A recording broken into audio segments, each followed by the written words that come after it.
Ustadz Gus Nur, kenal dengan Ustadz ini? Gus Nur atau Cak Nur, beliau aslinya orang Jawa Timur. Pindah ke Sulawesi, ke Palu.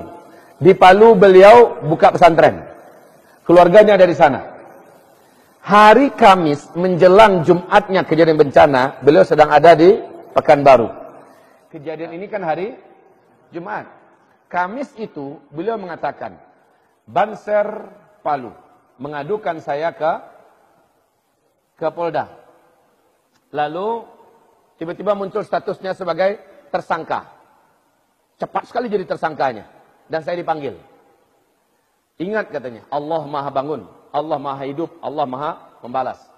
Saya tidak akan membalas kalian, tapi mulai detik ini catat oleh kalian. Kata beliau, mulai detik ini catat oleh kalian. Akan terjadi hal yang paling tidak kalian sukai dalam hidup kalian. Allah yang Maha melakukannya. Ini orang sekelas Gus Nur berkata Kamis, maka Jumatnya terjadi bencana besar di Palu. Dan untuk kantor Kapolda sendiri malah tenggelam di Palu tersebut. Bayangkan saudaraku, bagaimana dengan Habib Rizik Syihab yang betul-betul mengalami kezaliman yang berlapis-lapis saat ini di Mekah. Dosa apa yang sedang ditanggung oleh pemerintah Republik Indonesia ini? Demi Allah, seandainya beliau tidak dikembalikan dengan aman, dengan nyaman, saya memastikan dengan nama Allah Subhanahu wa taala, itu keturunan kandung Rasulullah, ulama, pejuang dan imam umat Islam di Indonesia. Maka yang terjadi adalah lebih buruk daripada kita bayangkan. Dengar dan simak kata-kata saya ini. Pulangkan beliau dengan selamat, minta ampunlah kepada Allah Subhanahu wa taala dan rangkul para ulama. Jangan lagi jadikan ulama sebagai target. Insya Allah Allah akan kembalikan tenang Indonesia ini dengan izin Allah Subhanahu wa taala. Tapi jika kebalikannya dilakukan, Musa berhadapan dengan Firaun, Firaun Allah tenggelamkan. Nabi Ibrahim berhadapan dengan Namrus, Namrus Allah habisi. Ya, coba baca dalam sejarah. Rata-rata para nabi, para rasul yang ahli warisnya sekarang adalah ulama. Apabila dizalimi, diperangi, Allah akan hancurkan pihak penguasa yang sedang menzalimi dan sedang memerang itu. Moga-moga ceramah saya ini sampai ke telinga para pemimpin-pemimpin kita di atas ini. Dan semoga media ini bisa menjadi penyambung berita. Dan ingat, konsep keyakinan para sahabat seluruhnya bulat, sama.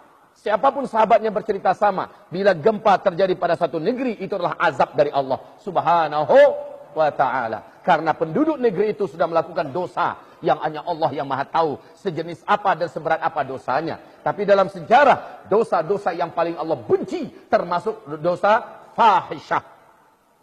Nah, Rasulullah menjamin, memastikan apabila di suatu negeri fahisyah sudah merajalela, maka Allah pasti gempakan negeri itu. Fahisyah ini apa, Ustaz? Yang berkaitan dengan seks, yang berkaitan dengan zina, yang berkaitan dengan perbuatan-perbuatan lucah. Dan Palu termasuk di antara yang paling banyak LGBT-nya. Jangan salah-salah saudaraku, ini perlu kami beritahu semua. Karena Padang juga termasuk yang banyak. Nomor 1 Sumatera Barat yang paling banyak LGBT-nya adalah Padang. Kalau pemerintah kota Padang tidak serius menghentikan, karena hanya pemerintah yang mampu menghentikan. Ulama hanya pandai bercuap-cuap, menyampaikan dan menasihati. Hanya pemerintah yang sanggup menghentikan. Jika tidak dihentikan, pasti Padang akan mengalami yang lebih parah daripada Palu. Dengar ini baik-baik. Sampaikan ini kepada wali kota Padang sama gubernur Sumatera Barat. Bukit Tinggi juga termasuk LGBT-nya tidak kalah sengitnya.